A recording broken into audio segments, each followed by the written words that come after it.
जानता हूं सुनने में थोड़ा अजीब लग रहा होगा कि रात के एक सेक्स का देश के प्रधानमंत्री के पद से क्या लेना देना। तो आपके समक्ष ये साक्ष्य के तौर पे 50 वर्षों से भी अधिक समय तक देश के पत्रकारिता जगत को अपनी आभा से आलोकित करने वाली पत्रकार नीरजा चौधरी की किताब हाउ प्राइम मिनिस्टर डिसाइड के पेज नंबर 56, 57 और 58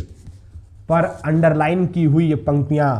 पेश कर रहा हूं। अगर पढ़ने में आ रही हो तो पढ़ लीजिए, अन्यथा मैं कोट भी करूंगा। जो पंक्तियां ये बताती हैं कि वाकई हिंदुस्तान की सियासत ने एक ऐसा दौर देखा था, दिल्ली की सियासत ने एक ऐसा दौर देखा था जब रात के एक सेक्स के चलते हिंदुस्तान के प्रधानमंत्री का तख्ता पलट गया था। इट्स लिटरली, शाब्दिक अर्थ समझिएगा, वाकई में सेक्स,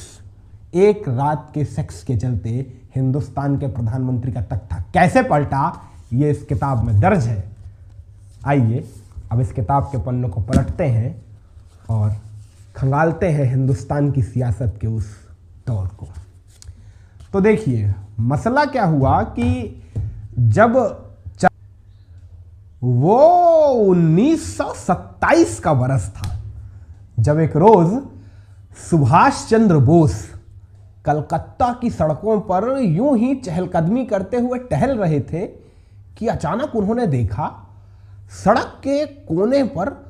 बहुत सारे मजदूरों का एक जत्था जमा हुआ है। पता किया तो मालूम चला कि ये सारे के सारे मजदूर दलित जाति से आने वाले हैं। सुभाष बाबू को अचरज हुआ कि दलित जाति से ही आने वाले मजदूरों का इतना बड़ा जमावड़ा किस लिए। थोड़ा करीब गए तो देखा कि एक 20-21 बरस का पतला दुबला सा नौजवान बिना किसी लाउड स्पीकर या माइक के यूं ही साधारणतः खड़े होकर इतने बड़े मजदूरों के जलसे को संबोधित कर रहा है और वो मजदूर एक टक मंत्रमुग्ध होकर उसे सुन रहे हैं। सुभाष बाबू ने बड़े अचरज से इस लड़के के बारे में अगल बगल से जानना चाहा तो मालूम चला कि असल में ये लड़का भी दलित जाति से ही आता है और इस वक्त कलकत्ता कॉलेज में पढ़ाई कर रहा है। अब आप शायद आज यकीन कर पाएं या ना कर पाएं, मगर सुभाष बाबू ने जो ही ये जाना कि ये लड़का दलित समुदाय से आता है, तत्काल उसी रोज उसी घड़ी इस 20-21 बरस के लड़के को अपनी तर्जनी का सहारा दे उसे कांग्रेस का सदस्य बनवा दिया, ये सोचकर कि इस लड़के को कांग्रेस के नेतृत्व के भीतर देख देश का दलित समुदाय भी कांग्रेस में अपना प्रतिनिधित्व तलाश करने लगेगा और इससे कांग्रेस का जनाधार और अधिक विस्तृत हो जाएगा। हालांकि तब शायद सुभाष बाबू ने सपने में भी नहीं सोचा होगा कि आगे चलकर कांग्रेस का हर एक नेता, कांग्रेस का हर एक प्रधानमंत्री यही सोच सोचकर कि इस लड़के को कांग्रेस के भीतर देख देश का दलित समुदाय कांग्रेस में अपना प्रतिनिधित्व तलाश करेगा, इस लड़के को मौके पर मौके देता जाएगा और ये लड़का अपने पास आए हुए हर मौके पर चौका रसीद करता हुआ 70 के दशक के पूर्वार्ध की दहलीज में दाखिल होते होते न सिर्फ 3 दशक से भी ज्यादा वक्त तक देश के काबीना मंत्री का पद संभालने का वो अभिनव कीर्तिमान रच डालेगा जो आज तक तोड़ा नहीं जा सका है, बल्कि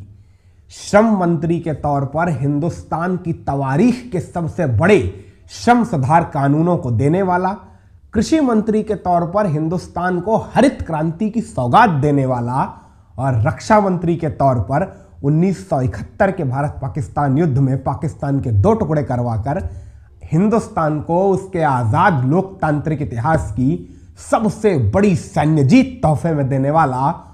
कांग्रेस के भीतर इंदिरा गांधी के बाद नंबर 2 की कुर्सी पर बैठने वाला बाबू जगजीवन राम बन जाएगा। हालांकि कांग्रेस के भीतर बाबू जगजीवन राम की हैसियत इंदिरा गांधी के बाद नंबर 2 की हो चली है, यह बात इंदिरा को पता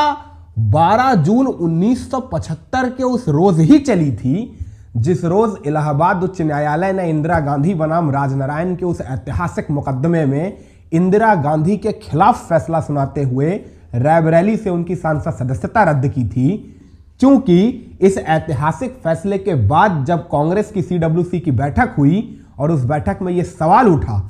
कि अगर इलाहाबाद उच्च न्यायालय के इस फैसले के बाद मैडम गांधी इस्तीफा देती हैं तो कांग्रेस किसे अपने भावी प्रधानमंत्री के तौर पर आगे करेगी,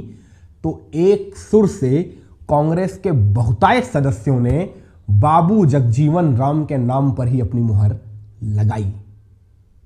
और शायद यही वजह थी कि इसी रोज के बाद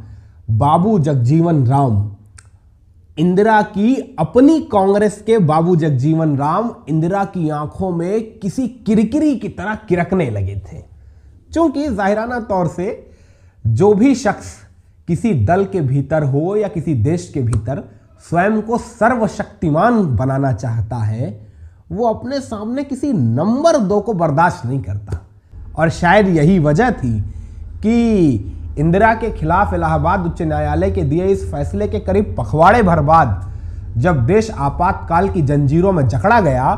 तो अगर किसी एक कांग्रेसी नेता पर सबसे ज्यादा दबिश डाली गई तो उसका नाम था बाबू जगजीवन राम। और शायद यही सबसे बड़ी वजह थी जिसके चलते समूचे आपातकाल के कालखंड में लगातार असुविधा, असमंजस और असहजता में अपनी सियासी गाड़ी को पटरी पर लाने की जद्दोजहद में जुटे जगजीवन राम ने 1977 के लोकसभा चुनावों की दहलीज के चंद कदमों के फासले पर कांग्रेस से त्यागपत्र दे जनता पार्टी की सदस्यता लेने का फैसला ले लिया। अच्छा, जनता पार्टी वालों ने भी ये जानते हुए कि बाबू जगजीवन राम साहब कांग्रेसी हैं, इन्होंने अभी अभी आपातकाल के पक्ष में बयान जारी किया था, तत्काल प्रभाव से लगे हाथ बाबू जगजीवन राम साहब के सदस्यता प्रस्ताव को हरी झंडी दे दी। वही बात सोचकर तब के करीब 50 साल पहले सुभाष बाबू जगजीवन राम को कांग्रेस के भीतर लेकर आए थे। याद आई वही कि जगजीवन राम साहब के जनता पार्टी के भीतर आने से जनता पार्टी के शीर्ष नेतृत्व में देश का दलित समाज अपना प्रतिनिधित्व तलाशेगा और इससे जनता पार्टी को दलित समाज का समर्थन मिल जाएगा। जो समर्थन मिला और छप्पर फाड़ मिला, यकीन मानिए इतना मिला कि जेपी की जेपी यानी जनता पार्टी ने कांग्रेस को महज धूल चटाई नहीं बल्कि धूल में मिला दिया और बना डाली आजाद लोकतांत्रिक इतिहास की पहली गैर कांग्रेसी भारतीय सरकार। मगर सरकार बनाने और सरकार चलाने के बीच का जो फासला होता है ना, उसका अंदाजा जनता पार्टी के नेताओं को तब हुआ जब सरकार बनाने के चंद रोज के भीतर समूची जनता पार्टी में सिर फुटौल की नौबत आ गई, बस इस एक सवाल को लेकर कि आखिर जनता पार्टी का प्रधानमंत्री होगा कौन, जगजीवन राम या चरण सिंह। चूंकि करीब 98 सीटों वाले जनता पार्टी के सबसे बड़े धड़े यानी अटल आडवाणी के जनसंघी खेमे ने जगजीवन राम का नाम आगे कर दिया था और करीब 90 सीटें जीत कर लाने वाले जनता पार्टी के दूसरे सबसे बड़े धड़े यानी लोक दल के खेमे ने चरण सिंह का नाम आगे कर दिया था। और यकीन मानिए समूची जनता पार्टी के भीतर हालत जूतम पैजार तलक पहुंचने को थी कि जगजीवन राम प्रधानमंत्री बनेंगे कि चरण सिंह। वो तो भला हो जेबी कृपलानी और जेपी का, जो उन्होंने ऐन मौके पर एक दूसरे से सींगे भिड़ाते जनता पार्टी के नेताओं को एक दूसरे से अलग करते हुए जगजीवन राम और चरण सिंह दोनों के नामों को निरस्त करते हुए एक तीसरे ही किरदार को देश के प्रधानमंत्री की कुर्सी सौंप दी। नाम से आप सभी वाकिफ होंगे ही, प्रसिद्ध गांधीवादी, जेपी के करीबी और सनक की हद तलक ईमानदारी के पुजारी मोरारजी देसाई। मगर मोरारजी देसाई प्रधानमंत्री बने थे से ज्यादा बनाए गए थे जेपी के द्वारा। यह बात जनता पार्टी का हर एक नेता जानता था। और जो भी नेता बने से ज्यादा बनाया गया होता है वो उस किरदार के चले जाने के बाद जिसने उसे बनाया है कुर्सी पे टिक नहीं पाता है। ये बात मोरारजी देसाई के किरदार ने भी तब साबित कर दी जब जेपी के इस दुनिया को छोड़कर चले जाने के बाद तत्काल लुटियंस के सियासी समीकरण इस बात की पुष्टि करने लगे कि मोरारजी के कुर्सी के अब चंद रोज बाकी हैं। और इसी के साथ एक दफा फिर शुरू हो गई दिल्ली दरबार की वो सियासी शहमात की बाजी, जहां हर एक नेता अपनी गोटी सेट करने में लगा हुआ था कि कैसे वो या उसकी पसंद का किरदार हिंदुस्तान के प्रधानमंत्री की कुर्सी पर जाकर बैठ जाए। और आपकी जानकारी के लिए बता दूं, इस दफा की इस शहमात की बाजी में बाबू जगजीवन राम का पलड़ा चरण सिंह पर बहुत भारी नजर आ रहा था। वजह चरण सिंह का वो इंदिरा को गिरफ्तार कराने वाला कांड था, जिसके चलते जनता पार्टी के बहुत से नेता अंदर खाने चरण सिंह से खफा हो चुके थे और वो इस दफा जगजीवन राम के पाले में स्पष्ट रूप से आकर खड़े हो चुके थे, जिसके चलते चंद रोज के भीतर भीतर चरण सिंह को यह आहट मिलने लगी थी कि सियासी समीकरण बाबू जगजीवन राम की ओर झुक रहे हैं और बाबू जगजीवन राम का ही नाम प्रधानमंत्री के तौर पर आगे जा रहा है। यकीन मानिए, जगजीवन राम का प्रधानमंत्री बनना एक दौर में इतना तय नजर आ रहा था कि जगजीवन राम के भावी शपथ ग्रहण की तैयारियां शुरू हो चुकी थीं। बाबू जगजीवन राम अपने भावी कैबिनेट यानी मंत्रिमंडल की तैयारियों में जुट चुके थे कि किस किरदार को वो मंत्री बनाएंगे, किस किरदार को नहीं बनाएंगे। मगर इसी बीच आ गई वो एक रात, जिस रात को हुआ सेक्स, और फिर उसी सेक्स ने बाबू जगजीवन राम की मुट्ठी में कैद हो चुके प्रधानमंत्री के पद को उनसे दूर, बहुत दूर खिसका के रख दिया। जानता हूं सुनने में थोड़ा अजीब लग रहा होगा कि रात के एक सेक्स का देश के प्रधानमंत्री के पद से क्या लेना देना। तो आपके समक्ष ये साक्ष्य के तौर पे 50 वर्षों से भी अधिक समय तक देश के पत्रकारिता जगत को अपनी आभा से आलोकित करने वाली पत्रकार नीरजा चौधरी की किताब हाउ प्राइम मिनिस्टर डिसाइड के पेज नंबर 56, 57 और 58 पर अंडरलाइन की हुई ये पंक्तियां पेश कर रहा हूं। अगर पढ़ने में आ रही हो तो पढ़ लीजिए, अन्यथा मैं कोट भी करूंगा। जो पंक्तियां ये बताती हैं कि वाकई हिंदुस्तान की सियासत ने एक ऐसा दौर देखा था, दिल्ली की सियासत ने एक ऐसा दौर देखा था जब रात के एक सेक्स के चलते हिंदुस्तान के प्रधानमंत्री का तख्ता पलट गया था। इट्स लिटरली, शाब्दिक अर्थ समझिएगा, वाकई में सेक्स, एक रात के सेक्स के चलते हिंदुस्तान के प्रधानमंत्री का तख्ता कैसे पलटा, यह इस किताब में दर्ज है। आइए अब इस किताब के पन्नों को पलटते हैं और खंगालते हैं हिंदुस्तान की सियासत के उस दौर को। तो देखिए मसला क्या हुआ कि जब चरण सिंह को यह संकेत मिलने लगे कि बाबू जगजीवन राम का पलड़ा प्रधानमंत्री के पद के लिए बहुत भारी हो गया है, तो चरण सिंह और उनके समर्थकों ने सोचा कि क्यों ना कुछ ऐसा किया जाए कि बाबू जगजीवन राम इस प्रधानमंत्री पद की रेस से बाहर ही हो जाए। मगर हकीकत के अमली जामे में अपने इन मंसूबों को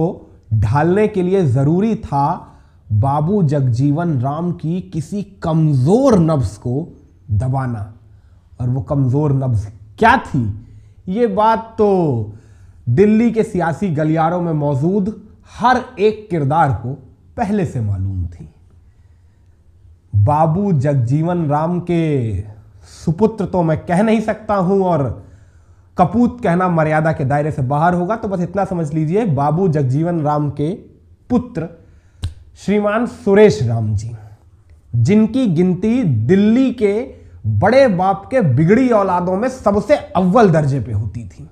माने शायद ही कोई ऐसा अमर्यादित कृत्य हो जिसमें सुरेश राम की संलिप्तता पर संदेह किया जा सकता हो। यह बात दिल्ली दरबार के हर एक किरदार को मालूम थी। तो बस बाबू जगजीवन राम को काबू में करने के लिए तैयार किया गया सियासी मास्टर प्लान, जिस मास्टर प्लान के तहत चरण सिंह को प्रधानमंत्री बनाने की कवायद में जुटे राजनारायण ने अपने 2 दूतों केसी त्यागी और ओमपाल सिंह को। जैसा कि नीरजा चौधरी अपनी इस किताब में बताती हैं, पेज नंबर 56 और 57 पे, सुरेश राम के पीछे लगाया इस मिशन के साथ कि वो सुरेश राम की किसी अमर्यादित कृत्य में संलिप्तता का साक्ष्य ढूंढ सके।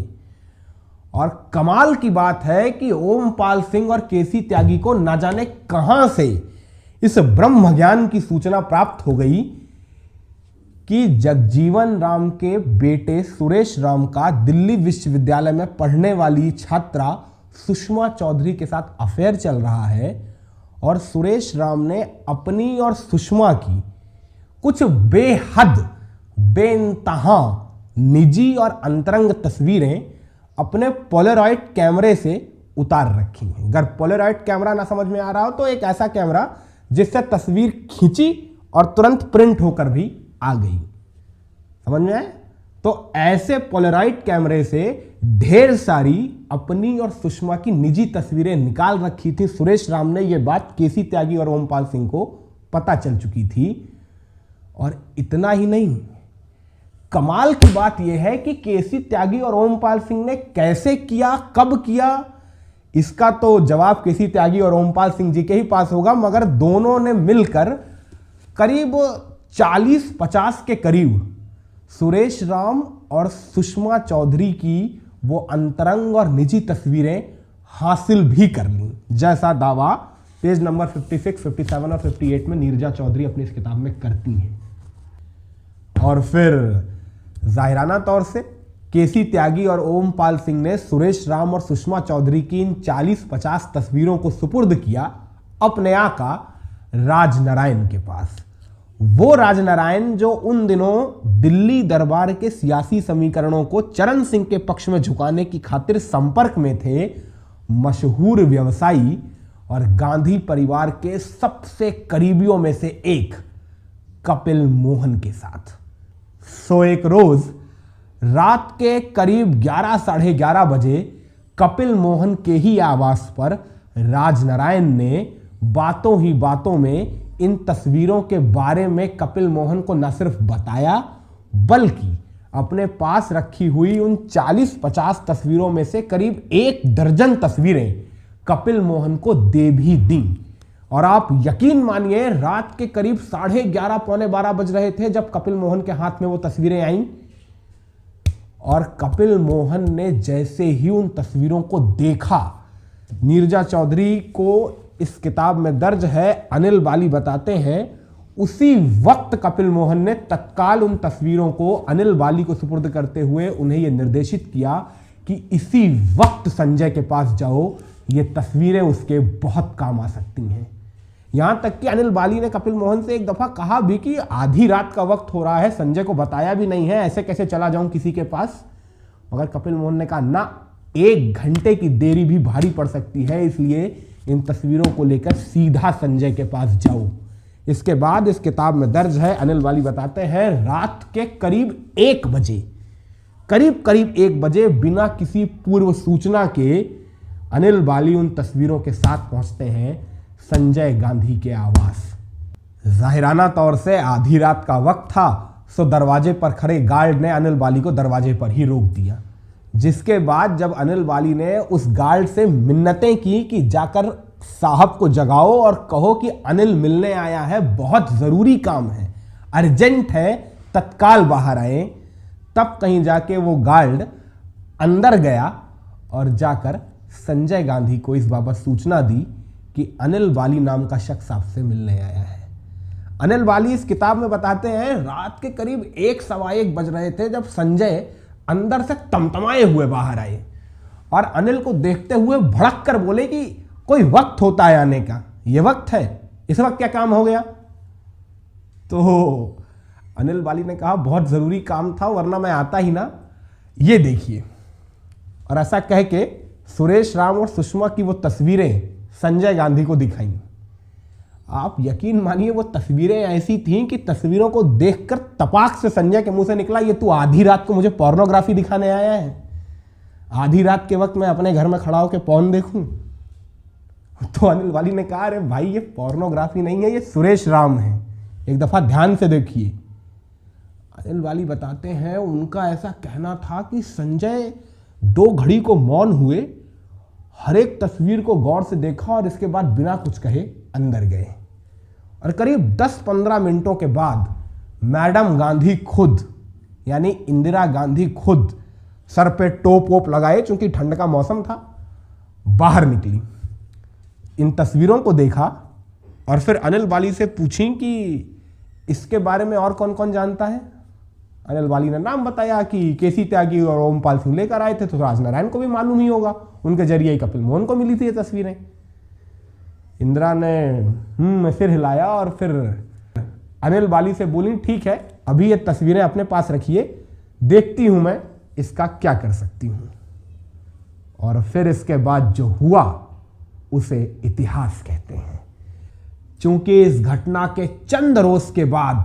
संजय गांधी की पत्नी मनेका गांधी ने अपनी पत्रिका सूर्या मैगजीन के भीतर सुरेश राम और सुषमा चौधरी की इन्हीं तस्वीरों के साथ रियल स्टोरी के नाम से वो कवर स्टोरी छापी, जिसने पाठकों के लिए तरसती सूर्या मैगजीन के लिए समूचे हिंदुस्तान को दीवाना नहीं पागल बना के छोड़ दिया। माने यकीन करिए आप, जिस सूर्या मैगजीन को कल तलक पाठक नसीबों से नसीब हुआ करते थे, उस सूर्या मैगजीन के खचाखच भरे स्टॉल के स्टॉल खड़े खड़े बिकने लगे। और जैसे जैसे सूर्या मैगजीन की बिक्री दिन दूनी रात चौगुनी रफ्तार से आगे बढ़ी, वैसे वैसे बाबू जगजीवन राम के प्रधानमंत्री पद की संभावना दिन दूनी रात चौगुनी रफ्तार से रसातल में समाने लगी। चूंकि सुरेश राम की इस कलंक कथा का यह सजीव चित्रण देखने के पश्चात दिल्ली दरबार के किसी सियासतदां को छोड़ दीजिए, हिंदुस्तान के समाज का एक बड़ा तबका खुद भी जगजीवन राम को अपने प्रधानमंत्री की कुर्सी पर बैठे देखना स्वीकार नहीं कर पा रहा था। और जाहिराना तौर से जब समाज ही किसी को अस्वीकार कर देगा, तो सियासत चाह के भी उसे स्वीकार कर सकती नहीं है। और बस